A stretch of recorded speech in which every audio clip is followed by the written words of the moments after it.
In this engaging and entertaining conversation with author and leadership coach Mari Carmen Pizarro, we talk about what it means to be an influential voice. We both take a moment to read from the book, and I hope that you enjoy this episode.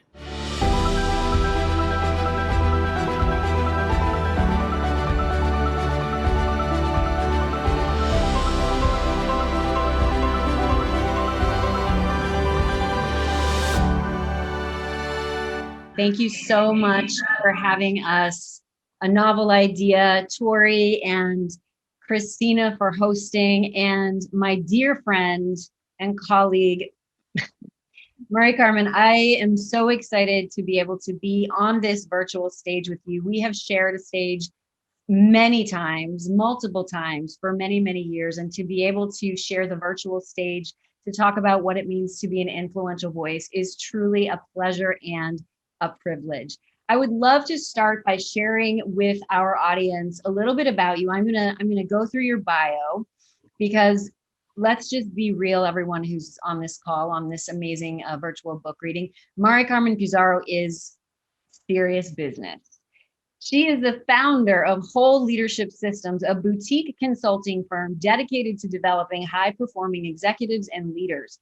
She has over 25 years of experience in human resources leadership and high-performance science, and is an expert at integrating emotional intelligence, influence, and inspirational leadership. She's a seasoned keynote and TEDx speaker, and Mari Carmen captivates, and this is true. I've seen it many times. She captivates audiences all over the world, bridging the multicultural and diversity gaps with her content. And I am so excited to be able to share in what it means to be an influential voice with you today. You contributed as an endorsement to my book, and it meant so much to me that you were willing to take the precious time out of your life to read it and to share what your thoughts were. So thank you for doing that. And thank you for coming full circle and being here to represent Philadelphia, where you are from. Philly in the house, a novel bookstore, and to just talk with me today about what it means to be an influential voice. And for everyone who is joining us, I'm from New York City and Mari Carmen is in Philly, and we meet in the middle all the time. So welcome, Mari Carmen. Thank you for today. Thank you, Tricia. How about I put my my nice voice in and read your bio? I would love that. Your nice voice. I'm not sure if I've seen you have a Ladies and gentlemen, meet Tricia Brouk. Tricia Brouk is an international award-winning director, producer, author, and founder of the Big Talk Academy. She has worked in theater, film, and television for 3 decades. She looks 15, but 3 decades. She's currently being featured in a new documentary called Big Stages, which highlights the transformation of her speakers. Tricia's commitment and devotion to inclusion is a priority, as all of her shows, events, and communities are diverse. She hosts an award-winning podcast in iTunes and YouTube, and she was named one of the top 10 speaker coaches in Yahoo Finance in 2021. In 2019, she was awarded the top director by the International Association of Top Professionals and received the Empowered Women of the Year in 2021. And it's only June. This is amazing. Some of these things I didn't even know. Her documentaries have received critical acclaim, winning Best Documentary Short at the Olympus Film Festival and the Los Angeles Movie Awards. She is currently being featured in the Manhattan Film Festival in New York City next week. And she's a dear friend. I'm super excited to be here. Thank you. I am so thankful for that incredibly sexy introduction. That was so powerful. I would love to know, Mari Carmen, if you would be willing to read a section that you chose from The Influential Voice, saying what you mean for lasting legacy with our audience today. Of course. And let me tell you, choosing the section was so cool because I had to read read through the book again and some things you think you know these things, and I know some of these things, and the reminder It's just so beautiful. So I'm going to read from page 52.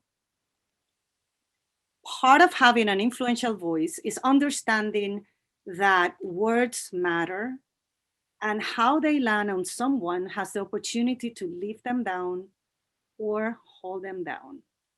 Lift them up. Lift them up, okay, not down, and hold them down.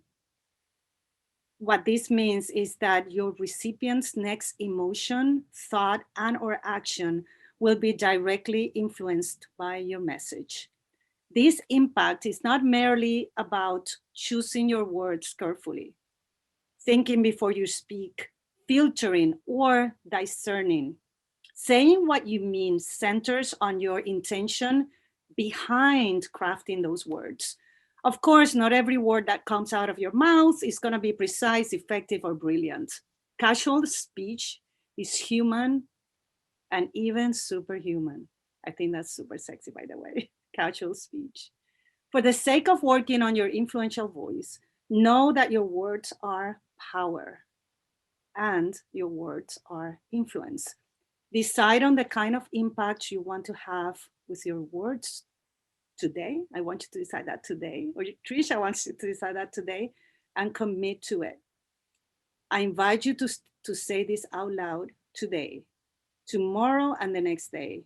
I commit to lifting others up with my influential voice. I commit to lifting others up with my influential voice. Wow, thank you. That was really powerful. And again, this is a practice. Wouldn't you agree? Being an influential voice and being a speaker and understanding the power of your words every second of every day is a practice. And I think that reminded me again that we must revisit what it means to be an influential voice. We must practice. We must ask for do-overs when we weren't our best selves as communicators. And that was a really powerful section that you read. Thank you for reminding me of what it means to be an influential voice. Thank you, Tricia. I would love to read a section as well.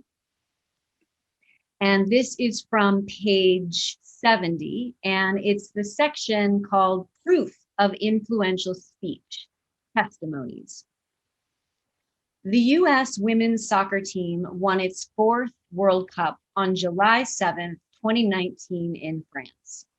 According to the New York Times, July 9th in 2019, FIFA, which is the Fédération Internationale de Football Association, doubled the prize money for this Women's World Cup to $30 million and plans to double it again next time. Sounds too good to be true, doesn't it?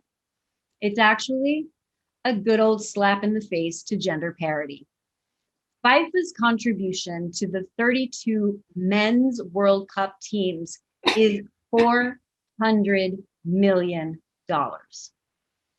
Gender discrimination has never been more in our faces, and unless all women demand equal pay, it means we are agreeing to being less than a man in value and in worth.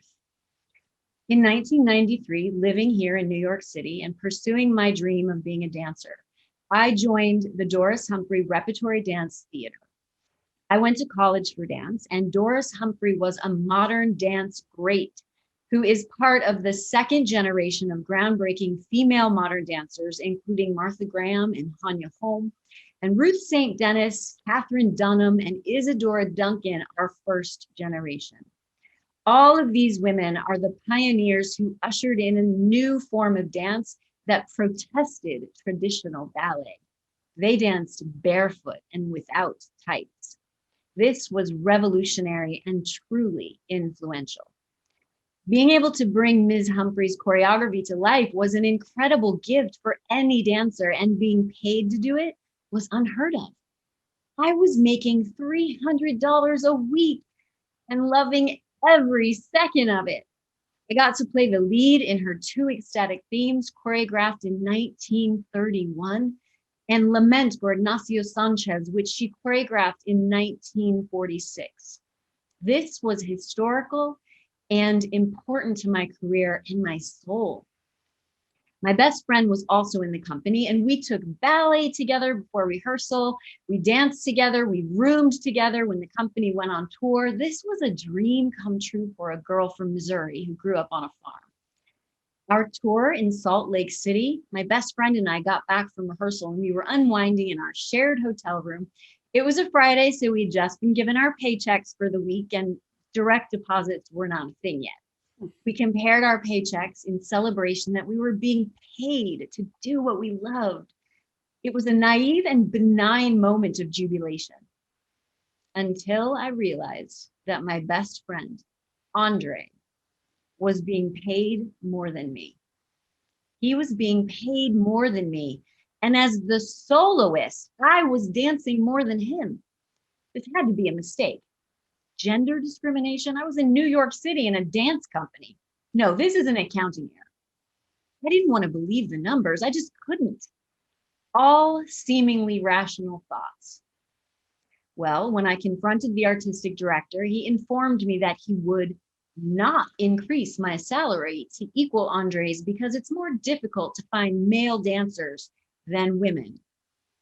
Blatant discrimination. So I quit. I quit being a soloist in a dance company in New York City. My dream. Then a week later, the artistic director served me with papers and said he was suing me for breach of contract. Now, being sued is a scary notion for anyone, but I was a dancer, which means I didn't have a huge bank account. And anyway, what did he think he would get out of me, a leotard? I marched straight down to the Volunteer Lawyers for the Arts and put together a countersuit for discrimination. Needless to say, he went away. And I went on to dance with many more companies, and you know the rest. I had to speak up for the injustice being done to me and other female dancers. I didn't have to know their stories.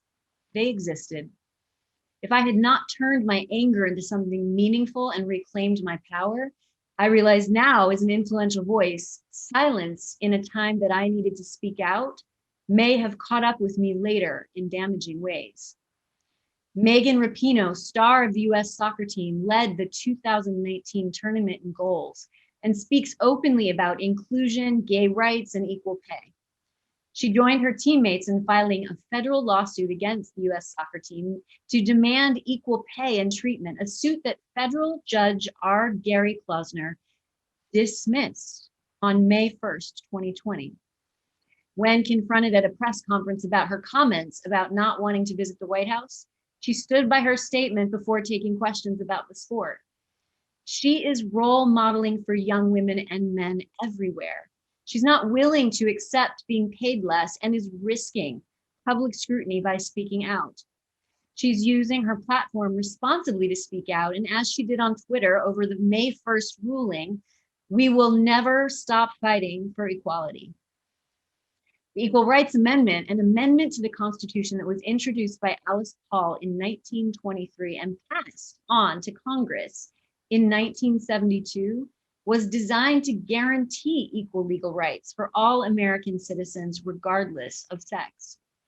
It seeks to end the legal distinctions between men and women in terms of divorce, property, employment, and other matters. And I'm proud to say that New York, along with 18 other states, ratified the ERA in 1972. Ratification has been staggered throughout the past 48 years. And Missouri, the state I'm from, well, it has not ratified the amendment. So any young girl growing up in that state is being told she is not worth the same as the boys she shares a classroom with.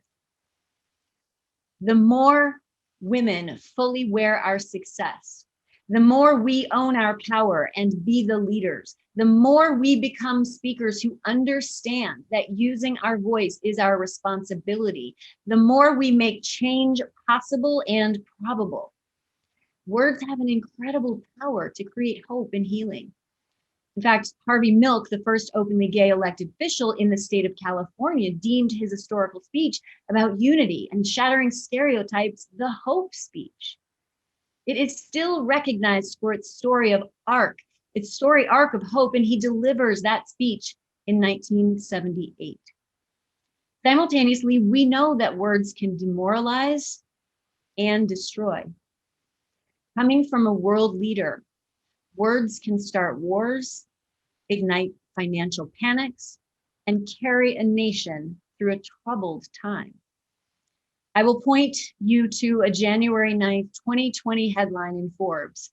Twitter has changed how world leaders can communicate and may have stopped a war. Profound, to say the least. Timely, without a doubt. We've gone from sensationalized news and war propaganda in the newspapers of the 1800s, needing to be picked up by individual hands to actually see the message, to a simple tweet, 140 characters, that can be seen worldwide and ignite a firestorm in an instant. In a USA Today analysis of 64 rallies that former US President Donald Trump had since 2017, found that when discussing immigration, the president said invasion at least 19 times. He used the word animal 34 times and the word killer nearly 36 times. In addition, according to the database website FactBase, Trump used the expression Chinese virus more than 20 times because between March 16th and March 30th, 2020, the wording wasn't just a mishap or a careless joke.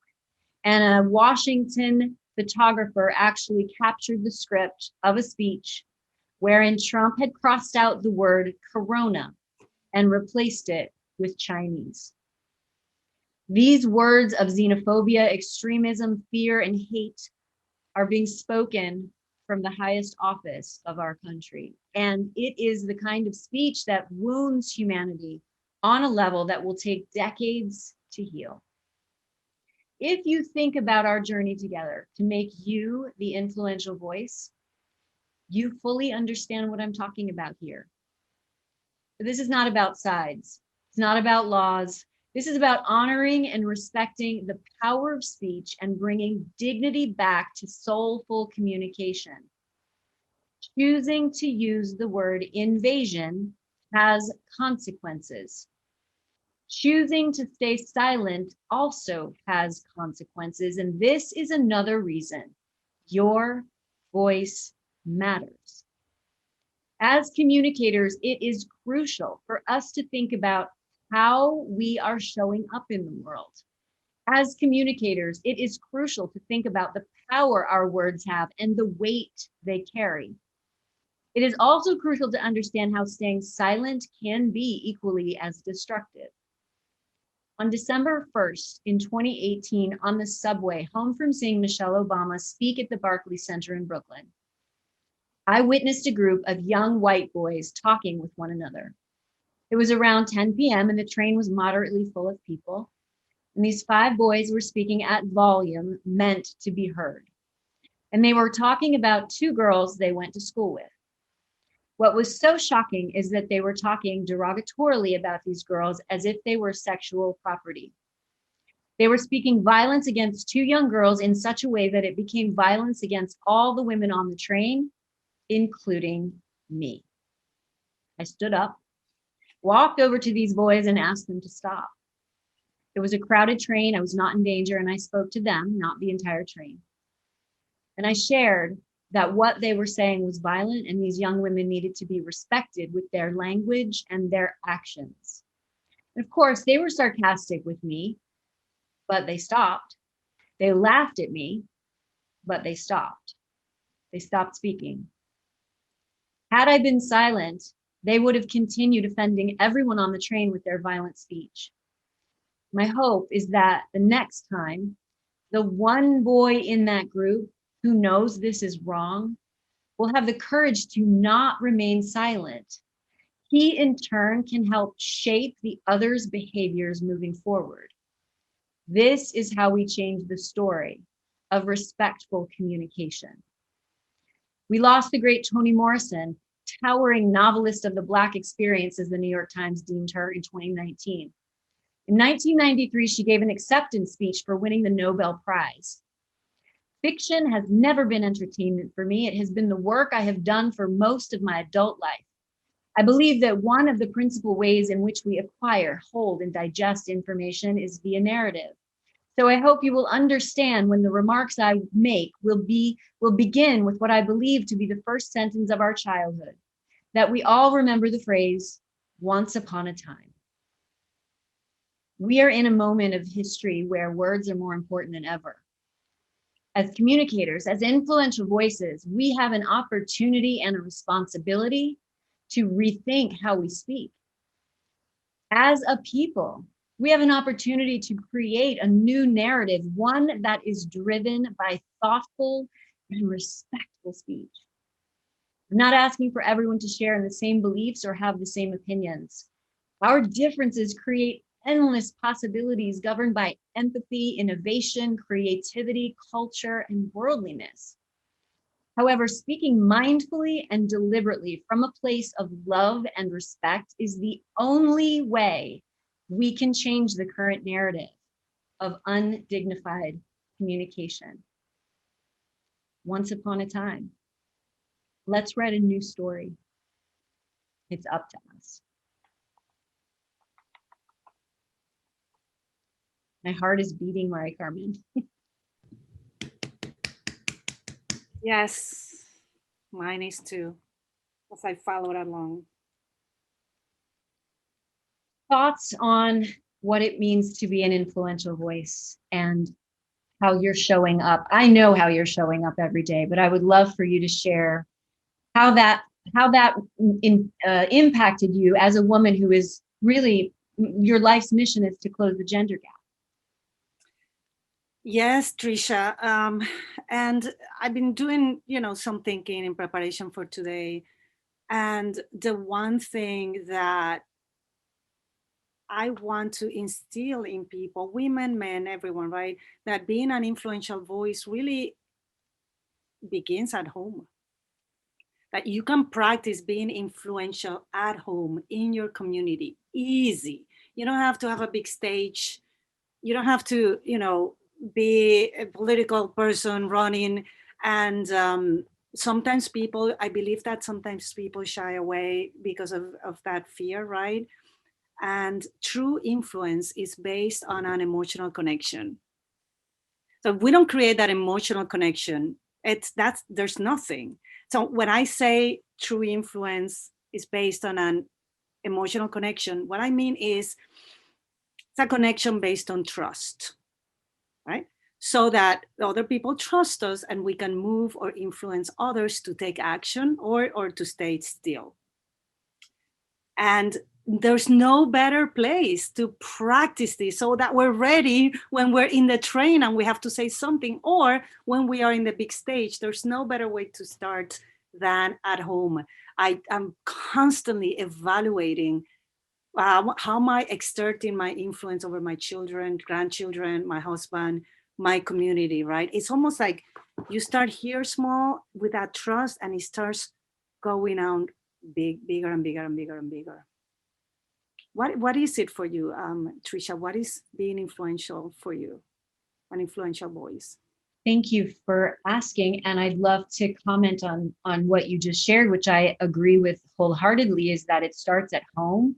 And that playground, that rehearsal space, if you will, gives you the opportunity to try and fail, to succeed and fail, to fall and get back up. And the more we flex the muscle of being consciously influential, and that means understanding that our words have power. It does not mean manipulation in any way. In being able to practice that and to understand that when you are sharing your clear point of view and how you feel about something, and you have an emotional connection to it, those that you're communicating with will in turn have an emotional connection to it. And that's the connection I think you're talking about that's so powerful. And then the influence happens. And I think there's something so misused about influence, because there's influencers all over Instagram, there's influencers all over social media. And when you are an influencer, I'm not saying good or bad here, I'm saying when you're an influencer, it's very important that you are mindful that you are literally influencing decisions that other people are making. And when I think about what it means to be an influential voice, saying what you mean for lasting legacy, it means to understand that every time you are sharing your message, sharing your story, teaching, mentoring, communicating, there's an opportunity there for you to, like you said earlier, lift someone up or hold someone down. And when you understand the power that you literally have to affect someone like that, that is when the responsibility needs to kick in. Yeah. The responsibility, you need to be conscious of that 1000%. And you're so right. When I say the word influence, people tend to shy away a little, like, oh, I don't want to manipulate anybody, or I'm not like a social media influencer. We're all influencing all the time with our actions, right? And you know what I did? I was thinking about, well, if I have to explain what is it, what are the first three things we have to do to become an influential voice? Um, and three things came to mind. So the first one, and I'm saying this because I've done it wrong, right? So separating the power of being an influencing from your ego is not easy, especially if you have a big platform. And even at home, when you're like towering over your children, right? It's my house, right? Yeah, even at home. So that is the I'd say three steps, really four. Separating that. So after you do that, step one, understand who you are and what's the effect that you want to have in others. We don't take the time to think, how do I want to affect other people? For example, at home, are you thinking that before you say this is my home, or whatever it is that we say, that I used to say to my Right, children when they right. were younger, right? What the heck? So first understand who you are and what's the effect. Number two, once you know how you impact others, we must know what is it that we want, what is the behavior or the message that we want others to embrace, or the behavior that we want others to model. Again, these are things that may sound like common sense. Certainly this was not common practice to me before I was into this space. And I call this having the clarity to be able to walk the talk, right? Is what is it that you're talking that you need to be doing the walking? And then let me see, these are things that you can practice at home. And then step three, I think it's about being super clear about what about you as a person, what are you bringing, right, is influencing others. And here's where it gets really interesting. So I was thinking, wait, okay, I know what I want, I think I want to, I know the talk I want to walk, I want to model that for others, and I want to inspire others. But what is it that about me that is influential to others? And this could be your personal style, your cultural background, a unique set of skills. For example, you might be a great actress or a great speaker, a comedian, a priest, a politician, it doesn't matter. So really having these things clear and being an influential voice will allow you, and it has allowed me, to create that emotional connection that begins with the trust. And there's a lot of responsibility on our part as we step into the role of being influencers. And I say that, and I need to continue to stress the fact that you are an influencer today. We all are. I love that. And I completely agree. And I think about it in terms of when you are a parent and you're having dinner with your family across the table, you're influencing them. When you're a teacher standing in front of your students in a classroom, you are influencing them. When you are a CEO communicating with your team across from the boardroom table, you're influencing them. And when you're a thought leader standing on the stage at the Barclays Center, you are influencing those 15,000 people. And there is no difference with the act of influence. Just happens to be a different location and a different audience. Mm-hmm. Yeah. I would love to know, Mari Carmen, when you realized that you had influence, did you make any adjustments in how you started showing up? Or did you eliminate anything with how you were showing up? Yes. And I know looking back, it's like, really, I didn't realize I was having influence, but I was. You are. I was even before I knew it, because just by your mere existence, we are saying things and doing things around us that influence other people. And I've always been blessed with, I had a long, beautiful career in corporate, and I've always had a leadership position. Even when I was like lower level, I was lower level supervising people and leading people. And it was, yes, the biggest shift that I made when I realized, like, I had my holy beep moment. Thank God to really good coaches and mentors, was that not everyone likes to be influenced or treated the way you like to be treated. In other words, not everyone in my efforts. So I realized I'm an influencer now. I'm like, oh my God, I have children. I have people that I supervise. I work for a company. I have a responsibility. Let me influence them. And then forgetting that not everyone is influenced the way I like to be influenced. Meaning that there are different styles of leadership, personalities, human needs, you name it, that people have. And you must not need, you must, if you're really serious about it, stepping into, I see like the steps, right? You start at home. If you're accepting the responsibility of being an influencer, you need to do your homework, and you need to understand, what do the people that are listening to me, how do they want to be spoken to? What are their values, so that I can speak in a way that truly influences them and inspires them to take action? In the end, what I want them is to take action towards something that is good for them and good for humanity. And that was my biggest miss, thinking that I'm going to treat people the way I like to be treated. And only a small percentage of the population would respond to that. That's such a good observation and a share. I love that. And I know that I share in that, similarly, in that I spent many years being unconsciously competent. And being unconsciously competent means I was working hard, I was tenacious, I was disciplined, I was very successful in getting things done, but unconsciously getting things done. And that kind of unconscious competency was leaving a trail behind me of people I didn't even know I was influencing and could have influenced better. Oh my goodness, same here. Yes. Right? Yeah. So the trail of people that you're influencing, just know that they are there.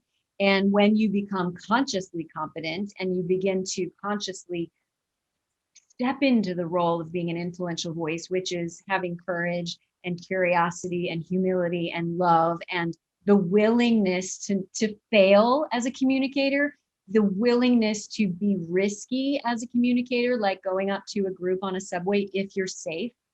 And I think that is really becoming conscious and understanding the role of being an influential voice. And that's really why I wrote this book. I want everybody to be able to refer to it so that they can learn the tools, the techniques to what it means to be an influential voice, and to read the stories about others who are influential voices and how they got there.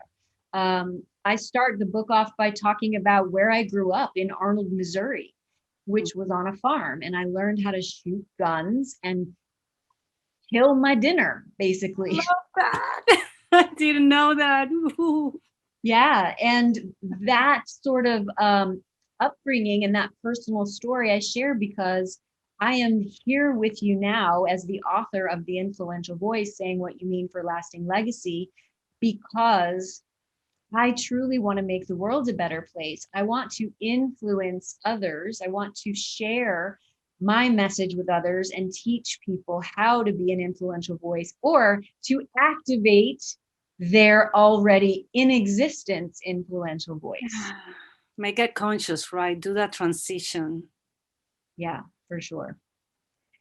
I want to give the audience an opportunity to put any questions, comments, shares in the chat. Mari Carmen and I are here to not only have an amazing conversation with each other, which we could do for hours, but also give you all an opportunity to ask questions, to share any reflections.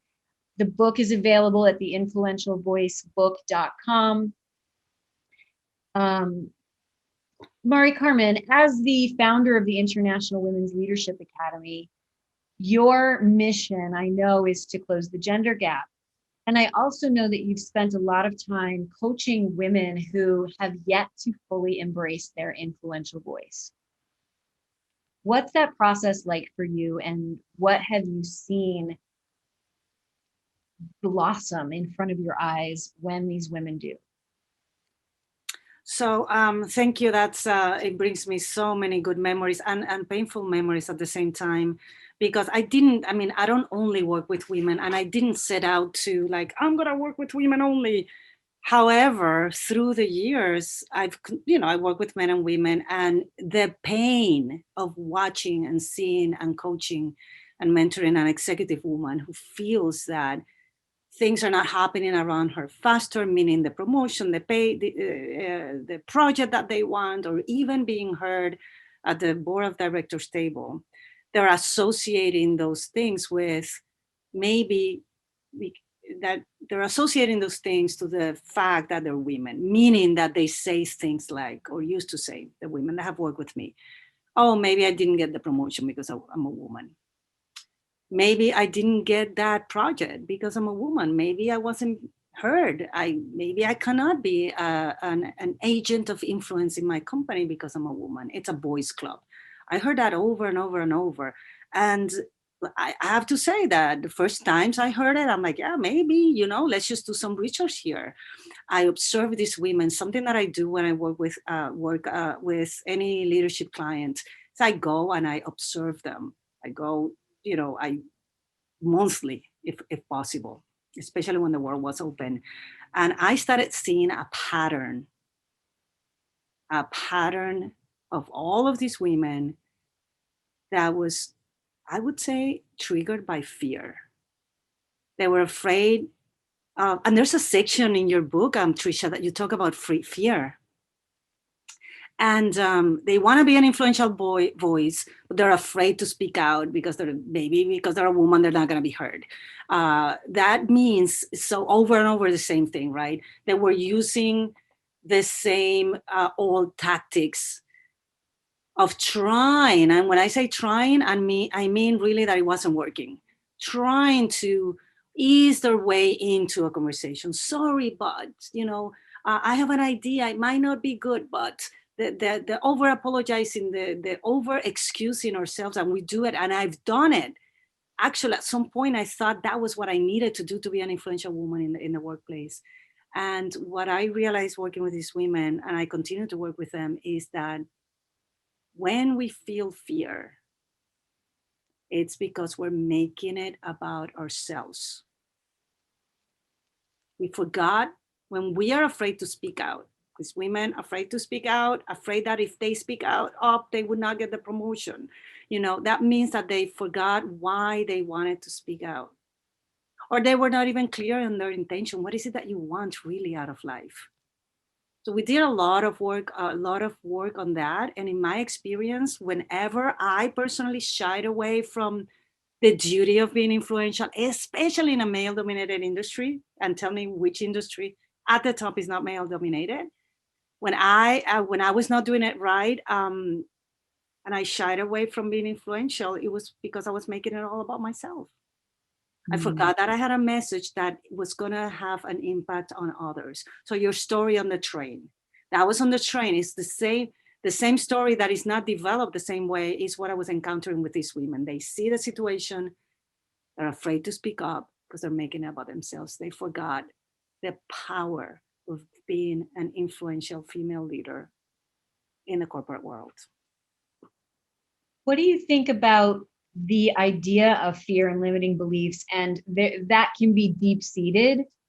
And when we are talking about limiting beliefs, I talk about this in the book, Truth versus Lie.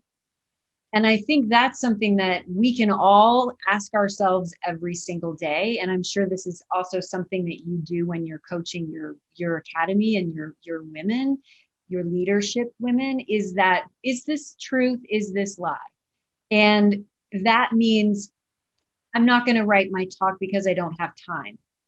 Is that true, or is that a lie you're telling yourself because you're truly afraid to write the talk? Because if you write the talk, if you step into the role of being an influential voice, you could potentially fail. You could potentially be criticized. You could potentially hear the word, no, you're not chosen for this event. But what about if you are chosen? What about if you do write an incredible keynote that affects hundreds of thousands of people? What if you do speak out and you change and even save someone's life? And that's why I feel such a profound urgency with sharing this message and with teaching as many people as possible. And you said it just now, Mari Carmen. You are an influential voice right now. It's about becoming conscious. Exactly. Exactly. And as you're talking, I'm thinking that many of these women that I work with, or women that I have connection with, or even men as also. I mean, I love men, right? Men are part of all of this influential, becoming an influential voice. But sometimes we're waiting to have the courage, right? They're waiting for that moment where everything's perfect. And now I'm going to put my application for that talk. Now I'm going to step up the train and talk to those kids. But, waiting for that surge of courage that is going to come from the sky and it's going to fill me up and I'm going to go and I'm going to be courageous. And what I discovered is that courage is the result of taking action. First, you have to take the action. Fear and all, just do it. Sorry, I curse. I'm trying not to. Just do it. And I promise you that courage will come as a result. And I believe, I know we have that equation wrong. You're absolutely right. And I'm going to start putting that into practice. I'm pretty courageous, but I think reminding myself that courage comes when you take action. Absolutely. And I think also being an influential voice means you're willing to be criticized. Ultimately, we cannot be loved by everyone. We cannot reach every single person. And I say there are 7.8 billion people on this planet. There's one person without a doubt that is going to be moved by what you have to say. And if you don't say it, you are preventing them from hearing from you. And that, my friends, is selfish for sure. And that's what I mean, Tricia, by making it about yourself. If you're afraid, of course, you're going to be criticized. Some people are not going to agree with your message. So what? If you keep making it about yourself and being selfish, is exactly what you're saying in different words, then forget it. Don't be an influential voice. Stay home in your room. Don't get out. Don't go to social media. Just die. Right. I feel very strongly about this. So, and it is when we make it about ourselves and we're waiting for that moment of divine inspiration or courage. Just do it, man. Just do it. It's going to be okay. It is going to be okay. And Sonia shared in the chat, taking yourself out of the equation and seeing yourself as having a responsibility to use your voice in service of humanity. That's absolutely right. And also this is the very simplistic part of this. If you're afraid to be an influential voice because you have to speak publicly, because you have to put yourself out there and be seen, the reality is when you stop making it about yourself and you remind yourself that it's about being in service of the audience, you get to coexist with that fear. And Mari Carmen has been on as many stages as I have in our careers. And I can say without a doubt, I still get nervous. I've been on thousands of stages. I did live television this week and I was having a lot of nerves beforehand because when that camera goes on and it's live, there's no, hey, can I take this again moment. And so when you remind yourself, and when I reminded myself, this is about This is about the message. This is about serving this audience. This is about talking about really important issues, not, I hope I don't mess up on live TV. Then you step into that role of being influential. And I want to hear from you, Mari Carmen, on when that's happened for you, and being able to make that, flip that switch and coexist with the fear. So, I love what you say about coexisting with the fear. Another thing that I hear a lot, and probably you guys you hear also, is all these coaches, they're gonna help you, get rid of the fear. Hey, fear is natural. It's in our DNA. It's there. It's needed, right? It's needed if you're crossing a busy street and there's a car coming. The fear, that reaction, the flight or fight is gonna save you. So hey, we're gonna have it, and we do have to coexist with that. And of course, I have that. I had nerves today. It's always there. What I use a trick, a mental. I'm very visual, so I use a mental imagery that has helped me beautifully. I do a lot of things, right? I take deep breaths, I do meditation, I really make sure that I'm making it not about myself. And a little bit, like 5 minutes before stepping in the stage, still, sometimes I am coexisting with the fear, and the fear is like, take it over. So the way I play with my fear is I imagine that the fear is a beach ball. If you take a beach ball, right, they're not heavy or anything, right? They're very light. And you push that beach ball under the water, and you hold it there. It's gonna stay. It's easy, right? You're gonna hold it. You're there. Your arms, what's gonna happen? Your arms are gonna get tired. Your ball, the deeper you go with that beach ball on the water, the moment you're tired, that beach ball is gonna come. The longer you push it and the deeper you push it, the higher it's gonna jump out. That to me is trying to somehow concealing the fear, which is in our DNA. It's gonna come up at some point. I'm gonna forget the talk in the middle of the stage, which happens to people. It has never happened to me, but I know it happens. What I do with the beach ball, because they're there, I just gently move it aside. I say, fear, it's all good. We've got this. We've got this. It's not about us. I remember the message. I remember my intention purposely. I actually have a series of steps that I follow, and I move. And sometimes there's beach balls keep coming.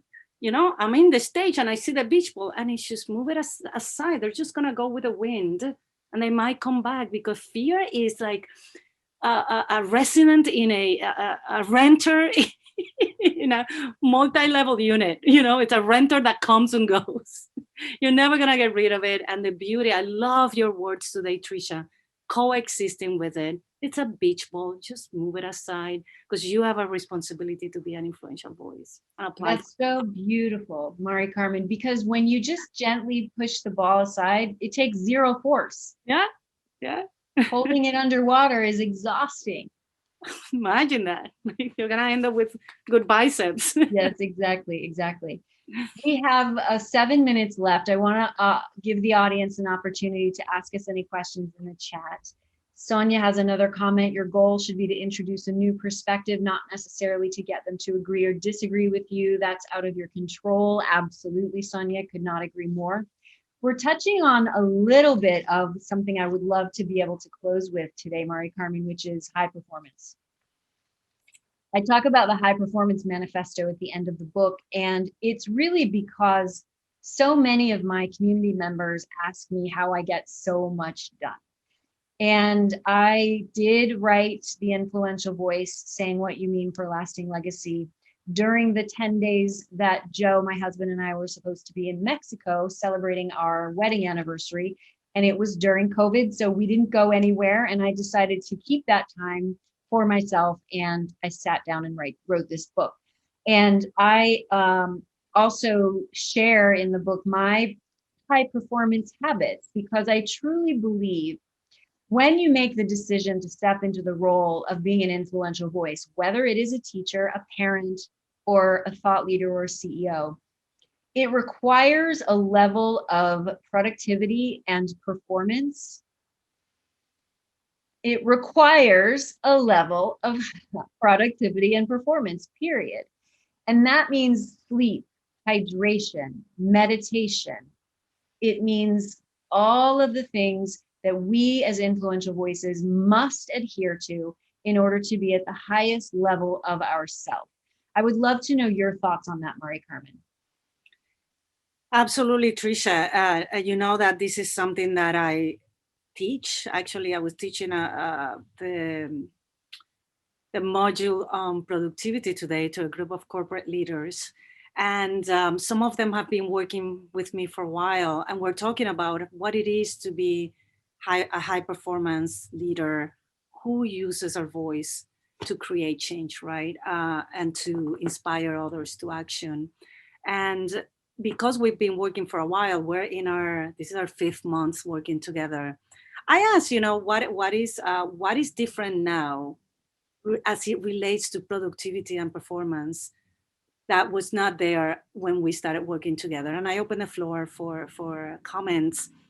And the comment that I got, one person started, and then a lot of people echoed the same one, is that, first of all, my philosophy of high performance is that high performers are happy. We're not frazzled. We're not the most busy ones. We have high levels of productivity, and yes, we're busy, but busyness doesn't necessarily mean productivity and effectiveness, right? So I that's just for context. And we're happy people because we have some flow in our lives.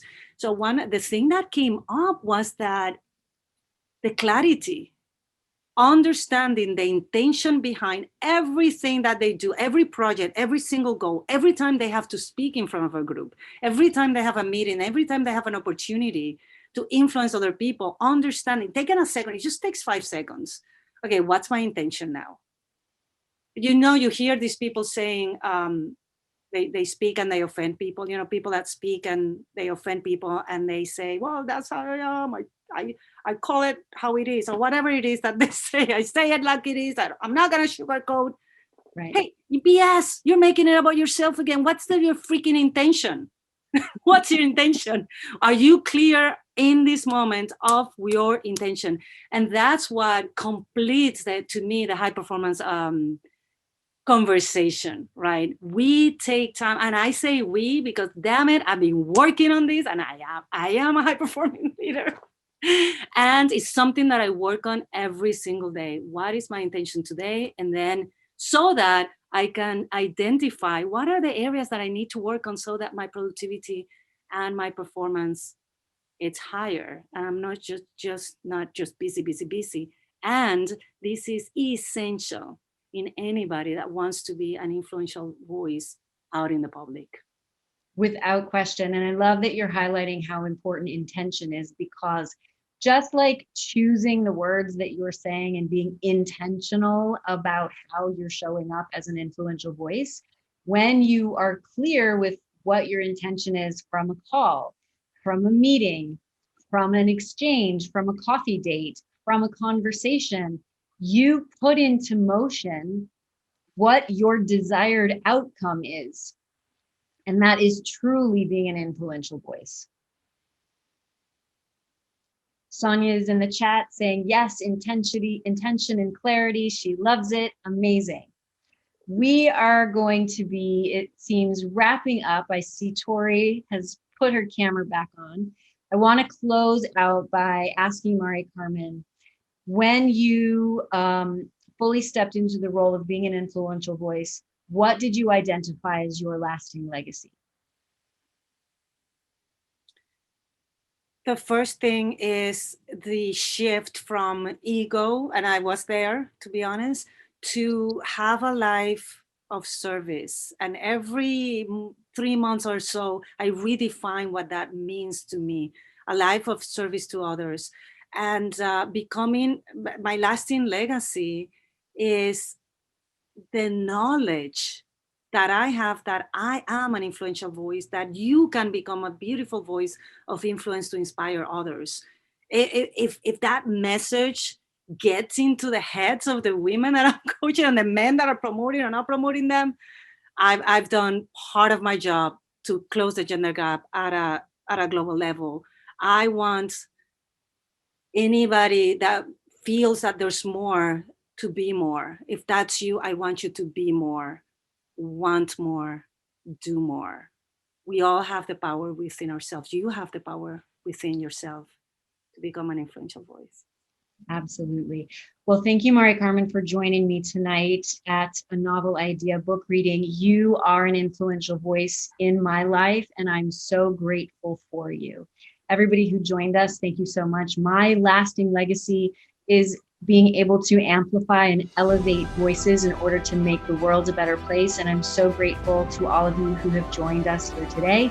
If you desire your copy of The Influential Voice, just hop on over to theinfluentialvoicebook.com and grab your copy today. And if you haven't subscribed yet, go ahead and hit that subscription button and notification bell so you get access to all of my latest videos. And please share what your thoughts are in the comments. I look forward to responding to all of you. Big love.